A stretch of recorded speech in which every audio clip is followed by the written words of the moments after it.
Welcome to Dim Tips, the channel that repairs, revives and restores. I've got this chip in this tile and I want to get rid of it. Look at it, it's quite dark. I've got this kit from eBay, Amazon to actually fill and scrape off scratches. It's got a bit of a soldering iron, it's got a scraper here, it's got some sanding elements, it's got some waxes and acrylics. I've actually got two here and I'm going to tackle both of them. I've also got some lacquer at the end to help with the hardening process.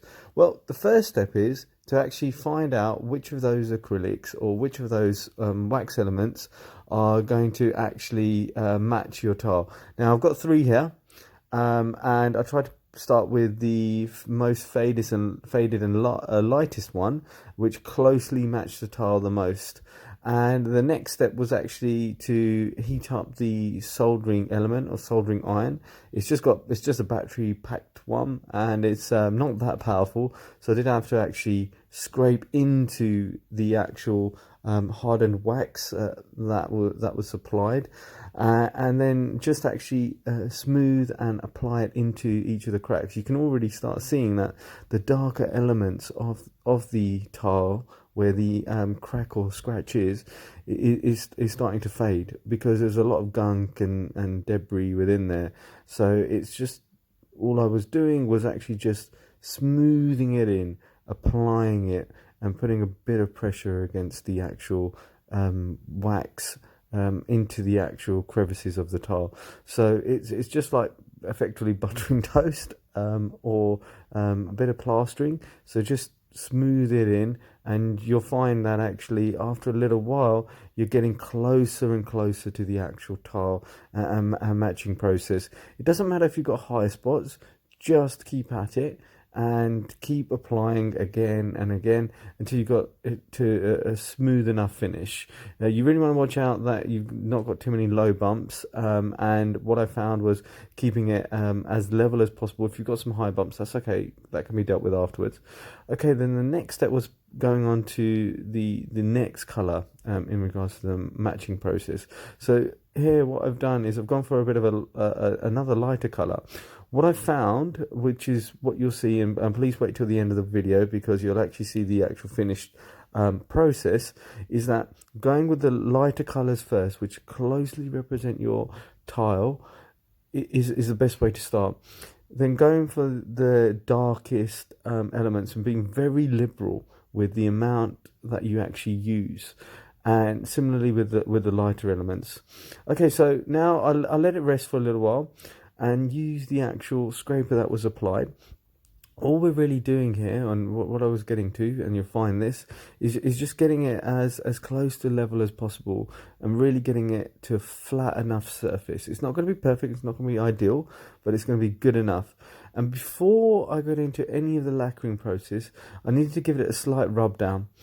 And there's a pad supplied which actually does help. It's just a magic pad, and you'll just need to apply that.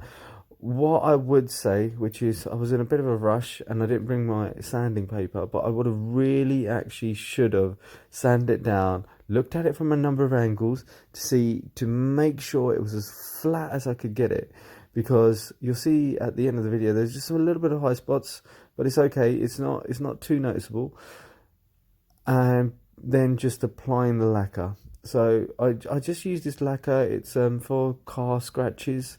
You can pick up any type of lacquer. It just depends on how long you spend in regards to letting it harden.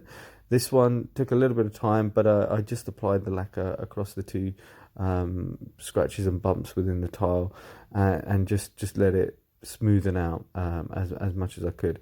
I tried to get it as close to the tile level as possible.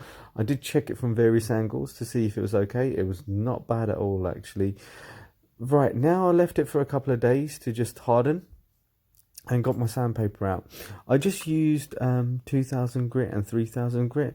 All I was really trying to do was just buff it down. I wasn't looking to take too much off because it was fairly flat already, and I just wanted to smooth out the crevices that were on the actual lacquer itself.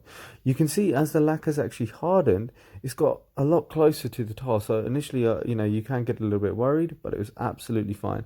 So just give it a little bit of a sand down and you should be fine. The next step in the process is polishing it. Now, you'll still find that some of it's dull and faded. And if that's fine from, you know, from matching your tile perspective, then you shouldn't have any problem. Mine just had a slight shine to the tile itself, so I wanted to get it as close to that. And applying the polish should get me quite close. I just use some blue or kitchen towel or just any kind of rag and cloth to just really just buff it to a slight polish, and it just gets closer and closer. You can see the one that was closer to me has matched the tile a lot better than the one further away, and that's because I was using less of the darker elements. But that said, you know, from up above, you really can't see it. It's only when you actually really get into the detail and really look into it, it's enough to not be noticeable though when you're just walking around in general usage and coverage. And also the key thing here is it's not going to get dirt and debris into it. It shouldn't get worse, and it's just going to give it a nice level finish. So you can actually now see the crevice itself. It's not perfectly matched, but it's a lot closer than it was. And the other one, I you know, did a bit of a better job, but it wasn't light enough.